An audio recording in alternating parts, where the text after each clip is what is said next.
My name is Alan, and I'm 68 years old. I built my dream house with my own two hands 30 years ago, brick by brick, board by board. It was supposed to be my legacy, something I could pass down to my daughter Jessica with pride. I never imagined that the same daughter I raised and loved unconditionally would one day plot behind my back to have me shipped off to a nursing home so she could claim what she thought was rightfully hers. I never thought I'd hear my own flesh and blood say those words about me. But sometimes life has a way of showing you who people really are when they think you're not listening. Before we dive into this story, I'd love to know where you're watching from. Please hit that like button if this resonates with you, and don't forget to subscribe, because I've got more life stories to share. Now let me tell you how I turned the tables on my own daughter. Life wasn't always complicated like this. For 40 beautiful years, I was married to the love of my life, Margaret. We met in college back in 1978, and from the moment I saw her laugh at one of my terrible jokes, I knew she was the one. We got married 2 years later in a small ceremony in her hometown chapel, with nothing but $20 in our pockets and dreams bigger than the state of California. I worked my way up in real estate, starting as a junior agent, and eventually building my own successful brokerage firm. Margaret taught elementary school, and every evening we'd sit on our tiny apartment balcony, planning our future. We dreamed of having children, owning a beautiful home, and growing old together, surrounded by family. Those were the happiest days of my life, even though we had so little materially. In 1995, after years of saving every penny, we finally had enough to buy a plot of land in Beverly Hills. It wasn't the most prestigious part, but it was ours. I remember standing there with Margaret holding the deed in my trembling hands, both of us crying with joy. We decided to build our dream house ourselves. I spent weekends learning carpentry, plumbing, electrical work. Margaret would bring me sandwiches and lemonade while I worked under the scorching California sun. Every brick of that house represents a sacrifice we made. When other couples were going on vacations, we were buying lumber. When our friends were dining at fancy restaurants, we were eating peanut butter sandwiches so we could afford the next shipment of materials. It took us 3 years to complete, but when we finally moved in, it felt like we had conquered the world. Jessica was born in 1988, 8 years before we finished the house. She was our miracle baby after years of trying and several heartbreaking miscarriages. From the moment she took her first breath, she was the center of our universe. We gave her everything we possibly could: private schools, piano lessons, ballet classes, summer camps in Europe.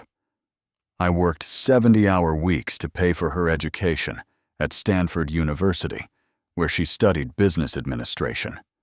Margaret and I were so proud when Jessica graduated summa cum laude. We threw a huge party at the house, inviting everyone we knew. Jessica seemed so grateful then, hugging us both and promising she'd make us proud. She moved to New York for a few years, working at a consulting firm, but eventually came back to Los Angeles in 2018. That's when she met Brandon Wells. He was 32, worked in finance, drove a BM, and wore expensive suits. He seemed charming enough, always complimenting our house and asking about my real estate business.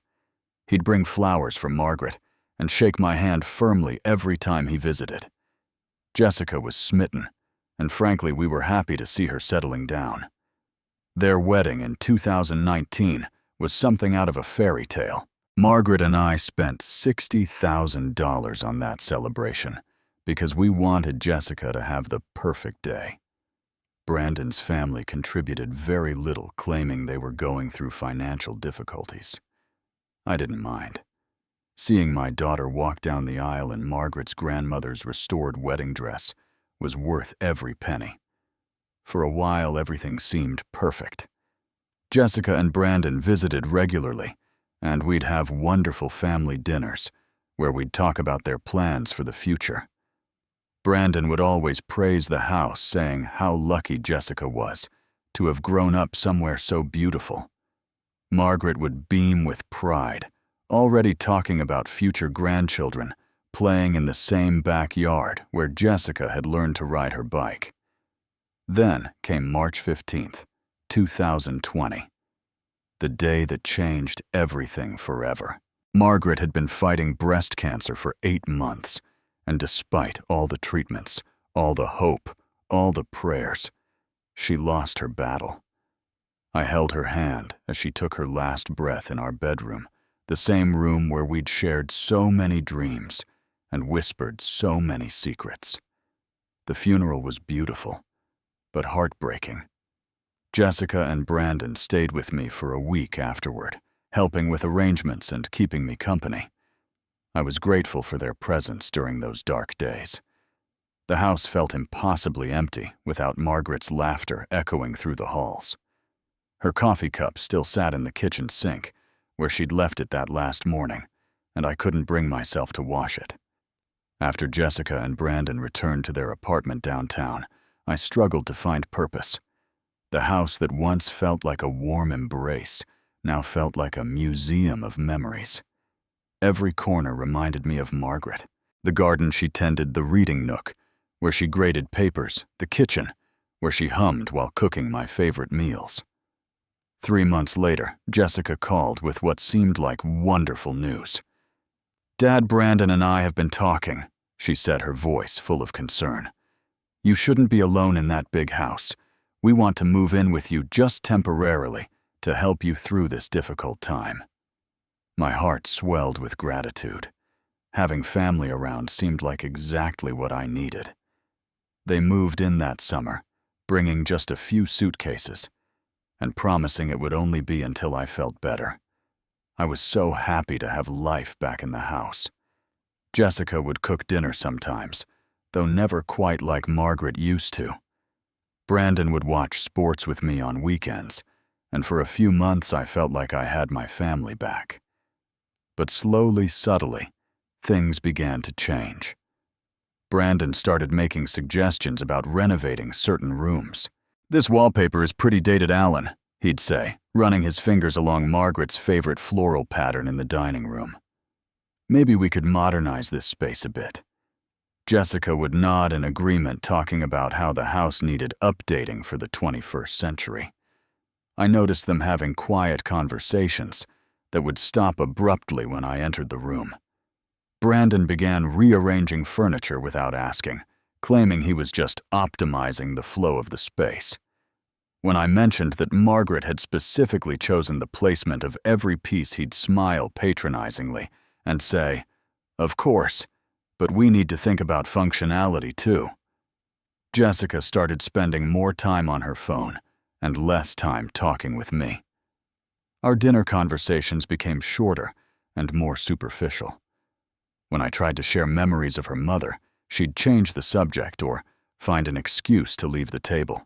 The warmth I'd felt when they first moved in was gradually being replaced by something that felt uncomfortably like being tolerated in my own home. As months passed, my unease grew stronger. I began noticing things I'd initially dismissed as innocent. Brandon had taken over handling the household bills, claiming he wanted to help me stay organized. When I asked to see the statements, he'd wave them off, saying everything was under control and that I shouldn't worry about such details.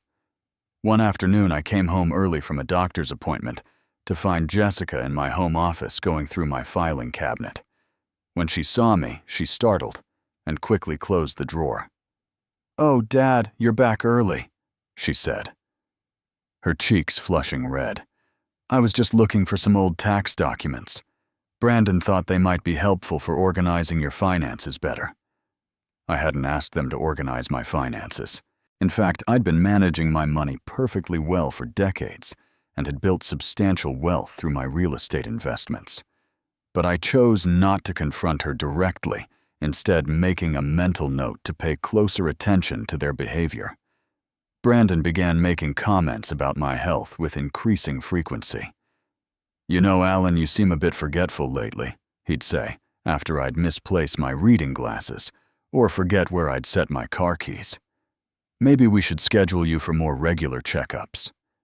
When I insisted I felt fine, he'd exchange meaningful looks with Jessica, as if they were sharing some private concern about my well-being.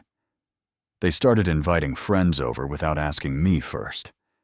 I'd come home to find strangers in my living room drinking wine and talking loudly as if they owned the place.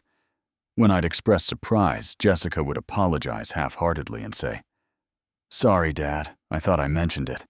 These are Brandon's colleagues from work." But she hadn't mentioned it, and increasingly I felt like a guest in my own home.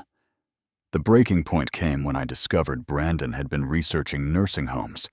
I found a stack of brochures hidden under some magazines on the coffee table. Sunset Manor Senior Living, Golden Years Care Facility, Peaceful Meadows Assisted Living.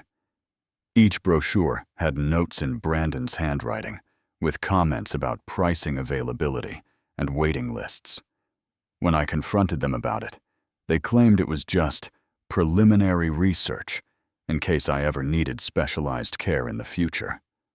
"We want to be prepared, Dad," Jessica said, avoiding my eyes. "It's responsible planning." But something in her tone didn't ring true. There was an eagerness there, a sense that these weren't distant plans but immediate considerations. I started paying closer attention to their phone calls. Brandon would often step outside to take calls, but sometimes I could hear fragments through the thin walls. Words like assets, power of attorney, and timeline drifted through the air. Once I heard him say, "We need to move faster. He's still too independent." The house that had been my sanctuary was becoming a prison, where I was constantly watched and evaluated. Every stumble, every moment of confusion, every normal sign of aging was noted and discussed between them in hushed tones. I felt like I was being studied, cataloged, and prepared for disposal. The evening of October 23rd will forever be burned into my memory. I had gone to dinner with my old friend Robert, who'd been my best man at my wedding to Margaret. We'd eaten at our usual restaurant and talked about old times, about Margaret, about how empty life felt without her. When Robert dropped me off at home, I noticed all the lights were on downstairs, which was unusual. I parked in the driveway and sat in my car for a moment, gathering the energy to face another evening of walking on eggshells in my own home. As I approached the front door, I could hear voices coming from the living room.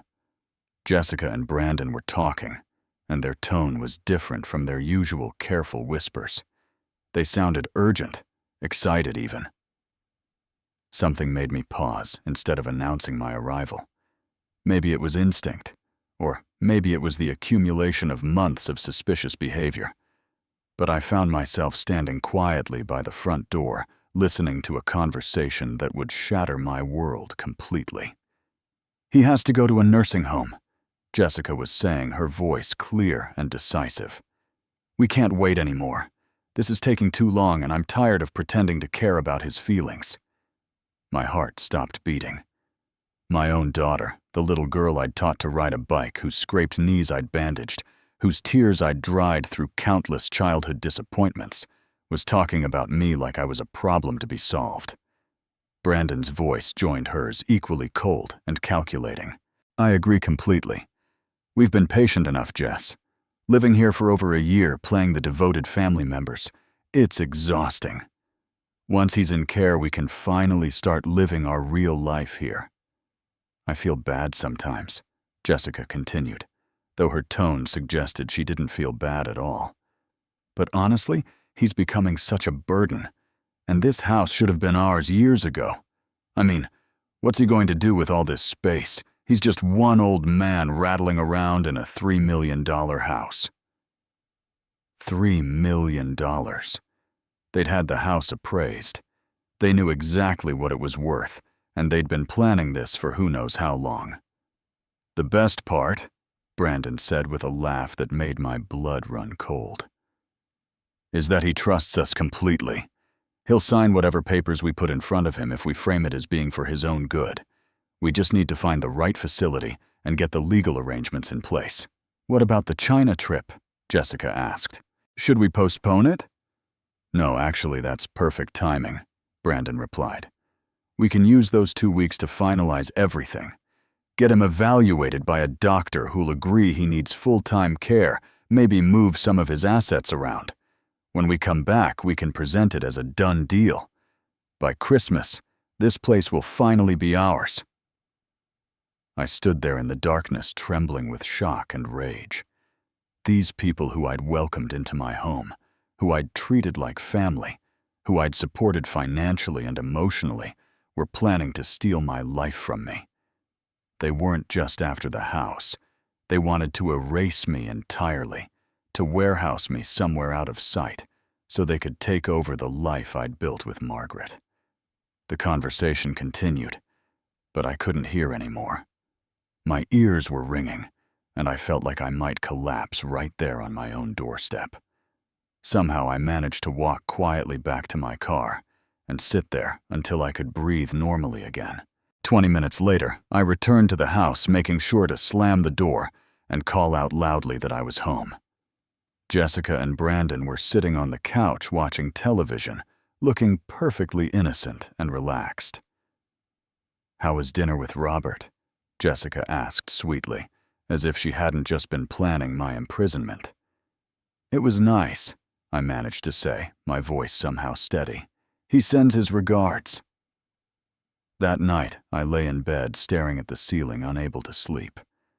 Margaret's picture on the nightstand seemed to be looking at me with disappointment, as if asking how I'd let this happen to the family we'd built together. But by morning, my shock had transformed into something else entirely: determination. I spent the next day acting completely normal, while my mind raced with plans. Jessica and Brandon chatted about their upcoming China trip, a 2-week vacation they'd planned to reconnect and explore Asian culture. Now I understood the real purpose of their timing. "We'll miss you, Dad," Jessica said over breakfast, actually managing to sound sincere. "But this trip has been planned for months and the tickets are non-refundable." "Of course you should go," I replied, buttering my toast with steady hands. "You both work so hard. You deserve a vacation." Brandon smiled at me with what I now recognized as condescending pity. "We've arranged for Mrs. Patterson from next door to check on you every day," he said, "and we'll call regularly to make sure you're okay." I nodded gratefully, playing the role of the helpless old man they believed me to be.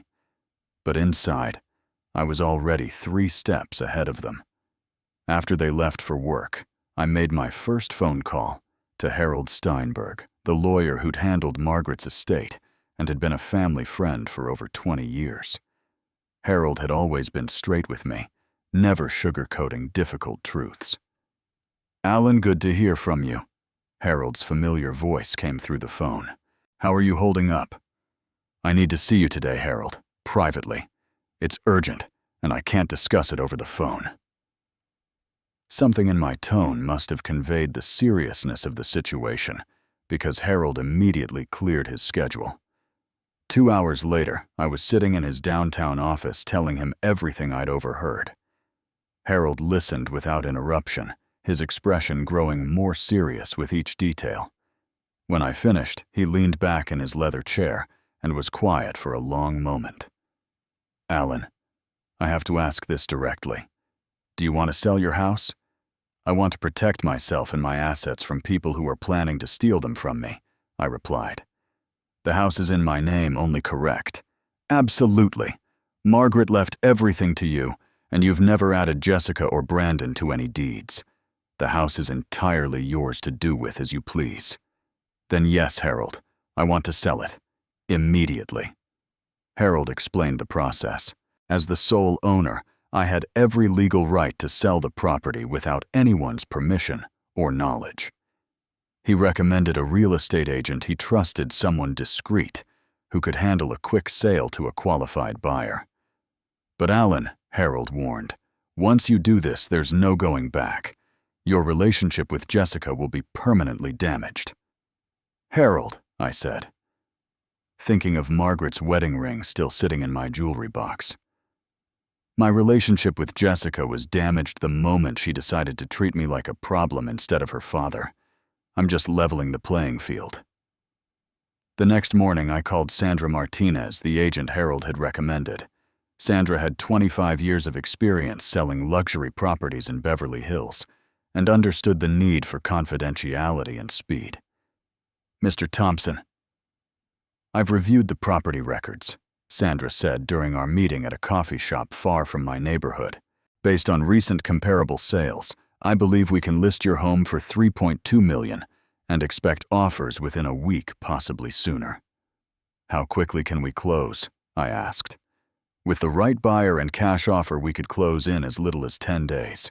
I have several clients looking for exactly this type of property." I authorized Sandra to begin immediately. Within hours, a professional photographer was at the house taking pictures while Jessica and Brandon were at work. We scheduled all showings for times when they would be absent. Meanwhile, I quietly began looking for my own new place to live. I found a beautiful 2-bedroom condo in a senior community in Santa Monica, just 15 minutes from the beach. It was modern, manageable, and came with a community center, fitness facilities, and organized activities. Most importantly, it felt like a place where I could start fresh out from the memories and betrayals that had tainted my dream house. Jessica and Brandon left for China on a Friday morning. I drove them to LAX, hugging them goodbye and wishing them a wonderful trip. Jessica even seemed a little emotional, which would have touched me deeply just weeks earlier. Now I recognized it as guilt, or perhaps anticipation of their planned coup. "Take care of yourself while we're gone." "Dad," she said, squeezing my hand, "don't do anything crazy." If only she knew. Sandra had already received 3 serious inquiries about the house. The first showing was scheduled for Saturday morning, just 24 hours after Jessica and Brandon's plane took off. The buyers were David and Sarah Thompson, a young couple with twin toddlers, who had been searching for their dream home for over a year. David was a successful software engineer, and Sarah was a pediatric nurse. They had sold their previous home and were living with Sarah's parents, while house hunting, desperate to find a place where their children could have their own rooms and a yard to play in. The moment they walked through my front door, I could see they fell in love with the house. The children ran through the rooms laughing and exploring, while David and Sarah exchanged excited glances. They appreciated every detail Margaret and I had carefully chosen, from the original hardwood floors to the hand-painted tiles in the kitchen backsplash. "This is exactly what we've been looking for," Sarah told me, her eyes shining with hope. "Our kids would be so happy here." "The house was built for a family," I replied, meaning every word. "It should have children's laughter filling these rooms again." David made an offer of $3.1 million with a 10-day closing period and proof of funds already verified. Sandra confirmed they were serious buyers with excellent credit and cash available. I accepted their offer immediately. For the next week, while Jessica and Brandon posted pictures of themselves at the Great Wall of China and various temples, I worked with Harold to finalize every detail of the sale. We expedited inspections, arranged for the fastest possible title search, and prepared all closing documents. I spent my evenings packing my personal belongings, photo albums filled with pictures of Margaret, my collection of books, her jewelry box, and a few pieces of furniture that held special meaning. Everything else would stay with the house, just as Margaret and I had arranged it. The hardest part was packing away Margaret's things: her clothes, her gardening tools, the half-finished crossword puzzle book on her nightstand. But I knew that wherever I went next, I'd carry her memory with me. The house had been our dream, but Margaret herself was my treasure, and that could never be taken from me. On Wednesday, exactly 8 days after Jessica and Brandon left for China, I signed the closing papers. David and Sarah were ecstatic, already making plans for their children's bedrooms and talking about hosting family barbecues in the backyard. Seeing their joy reminded me why I'd built this house in the first place, to create a home where love could flourish. Sandra handed me a check for $3.1 million, minus closing costs and her commission. Even after expenses, it was more money than I'd ever imagined having. But more importantly, it was freedom. That evening, I moved into my new condo. It was strange, sleeping in a different place after so many decades, but there was something liberating about it too. No more walking on eggshells, no more pretending not to notice suspicious behavior, no more feeling like a stranger in my own home. I had 3 more days to prepare for Jessica and Brandon's return. 3 days to write the letter that would explain my actions and finally tell them exactly what I thought of their betrayal. The letter took me 2 days to write. I went through dozens of drafts trying to find the right balance between hurt and dignity, between explanation and condemnation. Margaret had always been better with words than me, but I think she would have been proud of what I finally produced. I had the letter delivered to the house on Sunday, the day Jessica and Brandon were scheduled to return from China. I also arranged to have the locks changed that morning, ensuring their keys wouldn't work when they tried to enter. Then I waited. My phone started ringing at 6:30 that evening. First Jessica, then Brandon, then Jessica again. I let every call go to voicemail. Finally, around 8 o'clock, they showed up at my new condo. The building's security system required residents to buzz visitors in, giving me control over when and if I wanted to face them. "Dad, what the hell is going on?" Jessica's voice crackled through the intercom, all pretense of sweetness gone. "Our key doesn't work, and there are strangers living in the house. They said they bought it from you. That's impossible, right? You wouldn't sell our house without telling us." Our house. Not my house that I'd built with my own hands and money, but our house, as if they'd contributed anything beyond their scheming presence. "I'll be right down," I said simply. When the elevator doors opened in the lobby, I saw them standing there, looking haggard and furious. 2 weeks in China had given them both tans, but their faces were pale with shock and rage. "Dad, you have to explain what's happening," Jessica demanded before I could even speak. "There's been some kind of mistake. Someone's living in our house." "There's no mistake, Jessica," I replied calmly. "I sold the house. It's no longer mine, which means it was never yours." Brandon stepped forward aggressively. "You can't just sell a house without telling us. We live there. We have rights." "Actually, you don't," I said, feeling strangely peaceful despite the confrontation. The house was in my name only. I had every legal right to sell it, and I did. "But why?" Jessica's voice cracked, and for a moment she sounded like the little girl who used to run to me when she was scared. "We love that house. It's our family home. I know you love the house, Jessica. What you don't love is me." I pulled out a copy of the letter I'd left for them and handed it to Jessica. She scanned it quickly, her face growing redder with each line.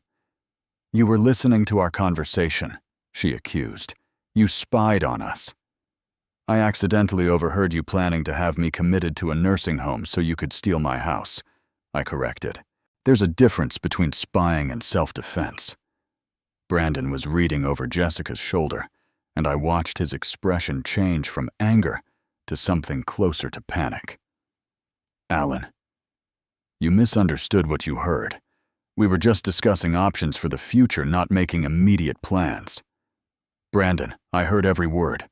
You talked about having me declared incompetent, about moving my assets around, about how exhausting it was to pretend to care about my feelings. You even mentioned using your China trip as cover for finalizing your plans." The silence that followed was deafening. Neither of them could deny what they'd said, because they knew I was telling the truth. "So what now?" Jessica finally asked, her voice small and defeated. "Where are we supposed to live?" "I assume you'll figure that out the same way every other adult does," I replied. "You both have good jobs and savings. You'll find an apartment, maybe eventually buy your own house. With your own money. But you're our family," Jessica pleaded, tears starting to flow. "Even if we said things we didn't mean, even if we made mistakes, we're still your daughter and son-in-law." "Family doesn't plot to warehouse each other in nursing homes," I said firmly. "Family doesn't calculate the value of your house while planning your removal from it. Family doesn't spend a year pretending to care while secretly planning your betrayal." I looked at my daughter, this person I'd loved unconditionally for 35 years, and felt a profound sadness for what we'd lost.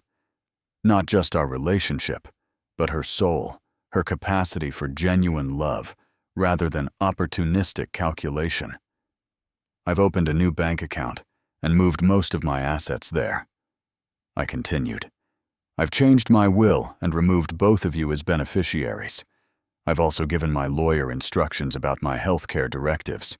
You no longer have any claim on my life, my money, or my decisions." "You can't do this," Brandon said desperately. "We'll contest it. We'll prove you're not mentally competent to make these decisions." I smiled at him, the first genuine smile I'd felt in months. "Good luck with that, Brandon. I've been evaluated by 3 different doctors in the past 2 weeks, all of whom have certified my perfect mental health. I've also had my lawyer document every step of this process to ensure it's legally bulletproof." Jessica was sobbing now, but I felt no urge to comfort her. These weren't the tears of genuine remorse, but the tears of someone whose carefully laid plans had crumbled. "I don't understand how you could do this to us," she said between sobs. "We're your family." "No, Jessica," I replied sadly. "You were my family. But family is supposed to love and protect each other, not plot each other's destruction for financial gain." That confrontation was 6 months ago. Jessica and Brandon eventually found an apartment in Culver City, far from the luxury they'd expected to inherit. I heard through mutual acquaintances that they tried to consult several lawyers about contesting the sale, but every attorney told them the same thing. I had acted completely within my rights, and they had no legal standing whatsoever. The first few weeks in my new home were an adjustment. The condo was smaller than what I was used to, and some mornings I'd wake up forgetting where I was. But gradually, I began to appreciate the freedom and simplicity of my new life. I joined the community center and started participating in activities I'd never had time for when I was building my real estate business.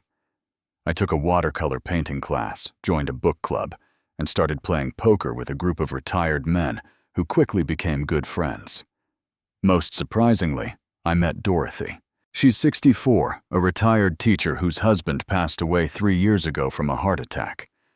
We met in the community garden where she was tending to a plot of tomatoes and herbs. Something about her gentle manner and quick wit reminded me of Margaret, not in a way that felt like betrayal of my wife's memory, but in a way that honored the love Margaret had taught me to give. Dorothy and I have been spending time together regularly for the past 3 months. We go to movies, take walks on the Santa Monica Pier, and share quiet dinners where we talk about our children, our losses, and our hopes for whatever time we have left. She knows my story about Jessica and Brandon, and she's shared her own struggles with adult children who sometimes see elderly parents as burdens rather than blessings. The money from selling the house has given me security I never expected to have. I've set up a trust that will eventually benefit several charities that were important to Margaret, including the elementary school where she taught and the cancer research center where she was treated. I've also established a scholarship fund in her name for young women studying education. Jessica has called me a few times, usually on holidays or when she needs something. The conversations are awkward and strained, filled with long silences and careful words. She's never apologized for what she planned to do to me, and I suspect she never will. Some people are simply incapable of acknowledging their own cruelty. Last month, I received a wedding invitation, not from Jessica, but from David and Sarah Thompson, the couple who bought my house. They'd gotten married in the backyard, surrounded by family and friends with their twin boys, serving as ring bearers. The invitation included a photo of the ceremony, and I could see Margaret's rose bushes blooming in the background. Seeing that picture filled me with unexpected joy. The house was alive again, filled with love and laughter and hope for the future. Margaret and I had built something beautiful, and even though we couldn't pass it to our own daughter, it had found its way to a family who would treasure it properly. I've learned that love isn't about blood relations or legal obligations. It's about choosing to care for someone's well-being above your own convenience. It's about seeing people as human beings rather than assets to be managed or problems to be solved. Margaret used to say that the most important thing we could teach Jessica was how to love unconditionally. I thought we'd succeeded, but somewhere along the way, Jessica learned to love conditionally, instead measuring relationships by what she could gain from them rather than what she could give. I don't hate my daughter. Hate takes too much energy, and I'd rather spend my remaining years building something positive than nursing resentment. But I also don't trust her, and I've learned that trust, once broken, is nearly impossible to rebuild. Sometimes late at night, I wonder if I was too harsh. Should I have confronted Jessica and Brandon before taking such drastic action? Should I have given them a chance to explain or apologize? But then I remember the coldness in their voices when they discussed warehousing me in a nursing home, and I know I made the right choice. The truth is, they had already made their choice long before I made mine. They chose to see me as an obstacle rather than a father. They chose to plan my removal rather than cherish our remaining time together. They chose greed over love, calculation over compassion. I simply chose to protect myself from people who had decided I was disposable. My new life isn't the one I planned, but it's honest and peaceful in ways my old life had stopped being. Dorothy and I are talking about taking a cruise together this winter, something I never would have considered when I was tiptoeing around Jessica and Brandon's secret agenda. I wake up each morning in my sunny condo, make coffee while looking out at the Pacific Ocean, and feel grateful for the clarity that comes with surrounding yourself with people who genuinely care about your well-being. The community center has asked me to teach a seminar about real estate investing, and I've started volunteering at a literacy program where I help adults learn to read. These activities give my life purpose and connection in ways that managing my daughter's moods and suspicious behavior never could. I'm building new relationships based on mutual respect and shared interests rather than trying to preserve old relationships built on manipulation and deceit. Margaret's picture sits on my nightstand in the new bedroom, and sometimes I talk to her before I go to sleep. I tell her about my day, about Dorothy, about the peace I've found.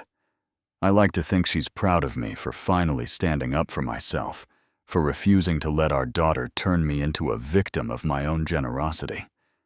The house we built together served its purpose. It sheltered our love, witnessed our dreams, and gave us a place to raise our child. When it stopped being a sanctuary and became a trap, it was time to let it go. The memories of our life together aren't trapped in those walls. They live in my heart, and no one can ever take those away from me. Sometimes when I'm walking on the beach with Dorothy or laughing with my poker friends, I catch myself feeling genuinely happy. Not the desperate happiness of someone trying to convince himself everything is fine, but the quiet contentment of someone who has learned to distinguish between real love and skillful manipulation. This is what I want to leave you with sometimes to receive the love you deserve. You have to stop accepting the love you don't. Sometimes, the kindest thing you can do for yourself and others is to refuse to participate in relationships that require you to pretend toxic behavior is normal.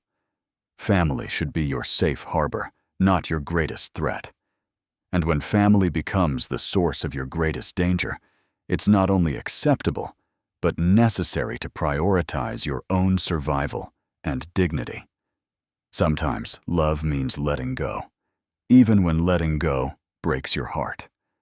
I hope my story resonates with anyone who's struggled with family relationships that became more about what you could provide than who you are as a person. Have you ever had to make a difficult choice to protect yourself from people who were supposed to protect you? I'd love to hear your thoughts in the comments below. If this story touched you, please give it a like and subscribe for more real-life experiences. Share this video with someone who might need to hear that it's okay to put their own well-being first, even when family pressure makes that feel impossible. Thank you for listening to my story. And remember that your worth isn't determined by how much others can take from you, but by how much love and respect you insist on receiving. Take care of yourselves, and may you find the courage to demand the love you truly deserve.